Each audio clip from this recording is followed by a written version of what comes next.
Father God, I just thank you for allowing us to gather together today, God, and be in your house and to be able to study your word and have good fellowship with God. I ask that you would lead Brother Andrew, God, and help him deliver the message you have for us. In your holy name, I pray, amen. Last week I've been studying through the Psalms because I got a new book by Charles Spurgeon. It's his excerpts on Psalms. So if you could find your way to Psalms 4, that's where I'm going to start. I'm going to read first his what he had to say about Psalms 4. But if you guys want to find your way there, you can. It says, "There are many who say, 'Who will show us any good? Lord, lift up the light of the countenance upon us.' Even the regenerate sometimes groan after the sense of sight of prosperity and are sad and darkness covers all good from view. As for worldlings, this is their unceasing cry. Who will show us any good? Never satisfied. Their grasping mouths are turned in every direction. Their empty hearts are ready to drink in any fine delusion that impostors may invent. And when these fail, they soon yield to despair and declare there is no good thing in either heaven or earth. True believers are very different, a very different mold. Their faces are not downward like the beasts, but upward like the angels.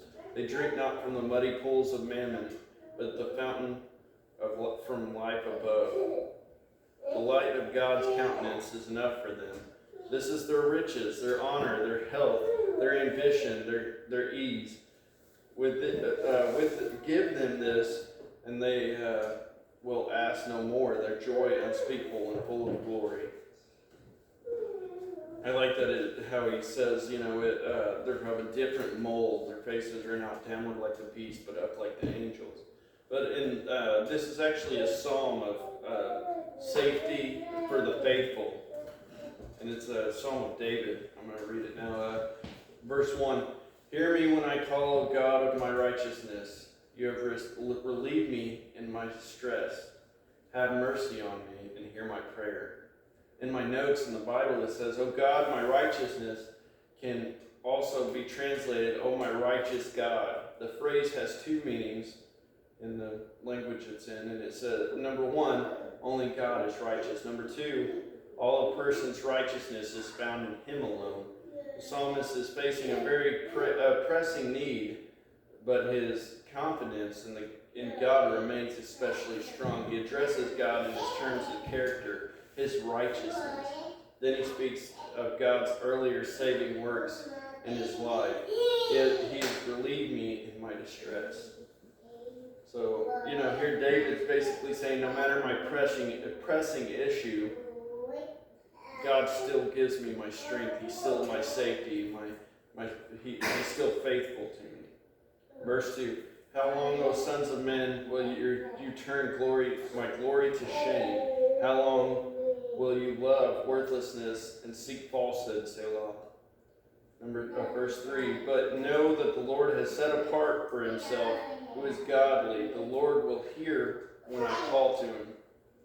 And in 2 Timothy chapter 2 and verse 19, it's proof of that. "Nevertheless, the solid foundation of God stands, having this seal. The Lord knows who are his, and let everyone whose names the name of Christ depart from iniquity." And in my notes in the Bible it says, "Set apart." This is the central point of this psalm. God has identified the godly, those who are devoted to God and his ways. He exercises special care over them and listens to their prayers. This is mentioned many times in the Bible, that basically all things happen for good for those who love God. Countless places, other places, it's mentioned how, God's our rock, our salvation, all these things. Verse 4, "Be angry and do not sin. Meditate within your heart on your bed and be still." Selah. One of the things it mentioned in the notes was, it says, "Be angry and do not sin." And countless times when Paul is writing the churches, the letters to the churches, he says this, "Be angry and do not sin." It's basically, even though you're aggravated or angry at something, keep from sinning. David is saying here that despite our aggravation, we can still remain peaceable and calm, to the extent that we can find rest because we know that God is, or we have God's favor. That's what I had to say about that. Even in verse 8, it mentions this. I'll be getting to that here in a second. Offer the sacrifices of righteousness and put your trust in the Lord. Verse 5. In verse 5, it's, offer sacrifices for righteousness. And at the time period, this is Old Testament, so it was talking about burnt offerings, but this still applies to us today because it's mentioned in the Bible what we can offer up to God as a righteous sacrifice. Like I preached not too long ago on a contrite heart. There's many things that we can offer God, servitude, like all these things that we do and are supposed to be doing in our daily life are offers of sacrifices of righteousness. Verse 6, there are many who say, who will show us any good? Lord, lift up the light and your countenance upon us. And countenance is basically an expression or favor. That's the actual meaning of the word, but the Bible meaning of God's countenance is a metaphor or representation for God's expression, God's approval, and God's blessing. So people are saying, can you show us any good? If you talk to anybody, they're like, man, the world's so jacked up, this is wrong. But they act like that because they don't see God's blessing upon their life. They don't see God's approval on their life, God's countenance. Because Marcus Aurelius once said that, stop saying what a good man may or may not be, just be one. That's Marcus Aurelius, and I think that's part of the issue here. People this is what's right. This is what's right. Instead of talking about it, they should be pursuing it.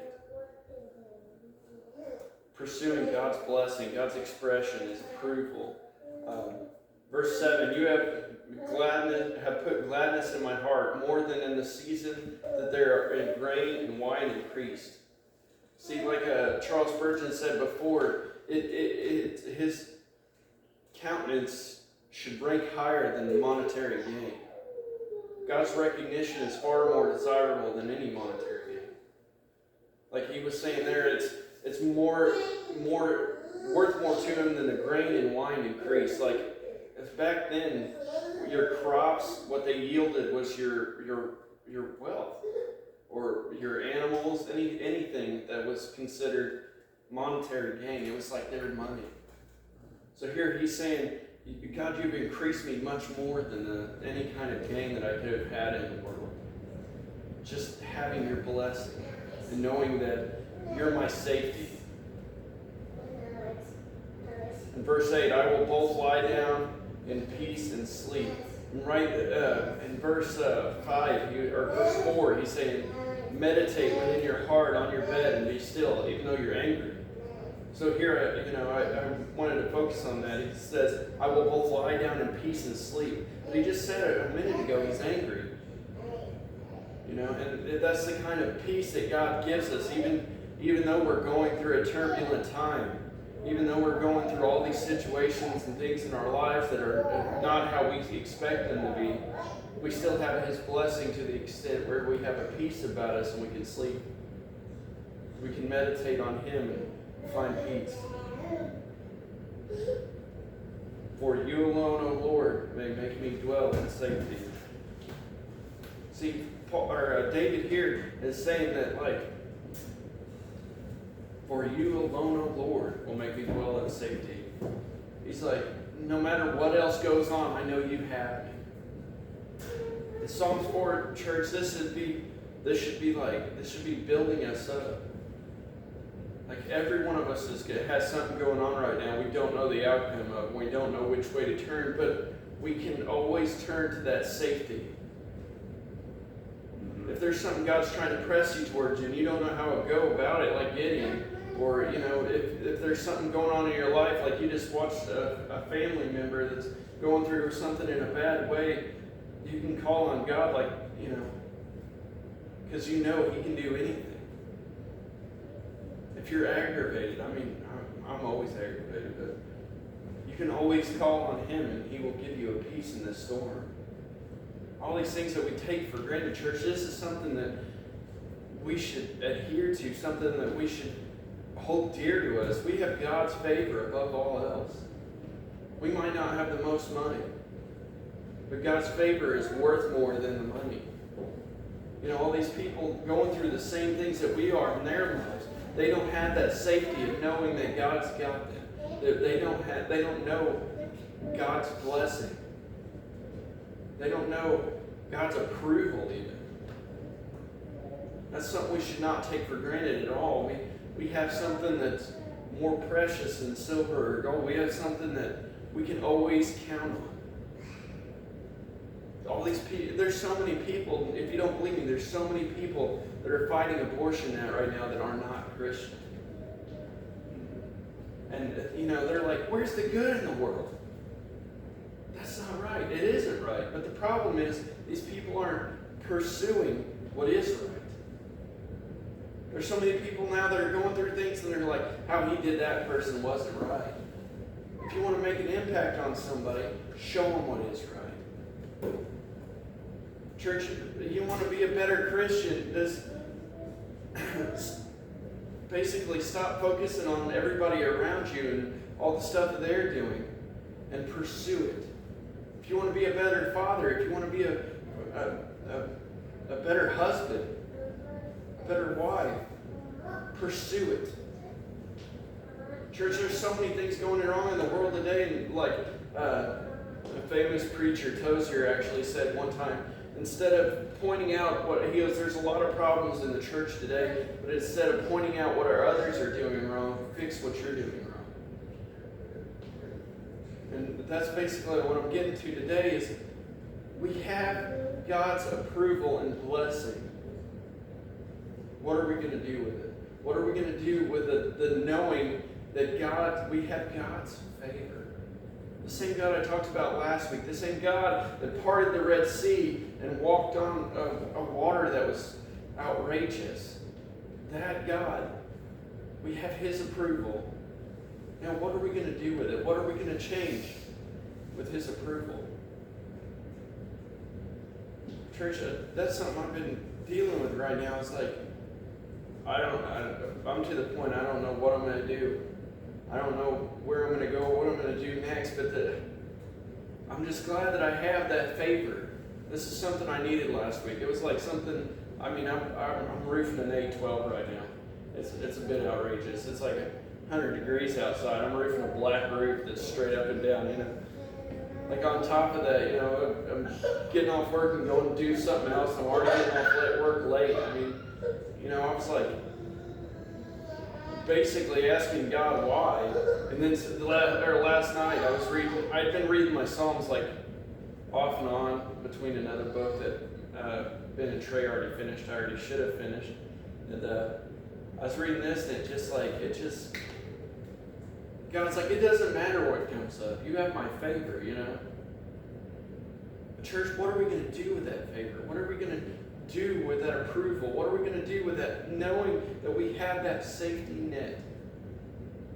What are we going to do with knowing that God is always faithful? It may not seem like it, church. Even Job questioned it. Church, we can't take that for granted. We have something that nothing else can offer. No money, no car, even the car that we looked at, Micah. It was pretty, but it ain't God's favor pretty. What are we going to do with that today, church? If we could, I'd like us to focus on that next week. What are we going to do with the chances we've been given? What are we going to seize it and like carpe diem or memento mori? Are we going to seize it and realize that this is something that shouldn't be taken for granted? Or are we going to be like all the people that we've heard in history that missed out on big chances that God had for them because they decided to go another way about it. If we could, I'd like us all to stand.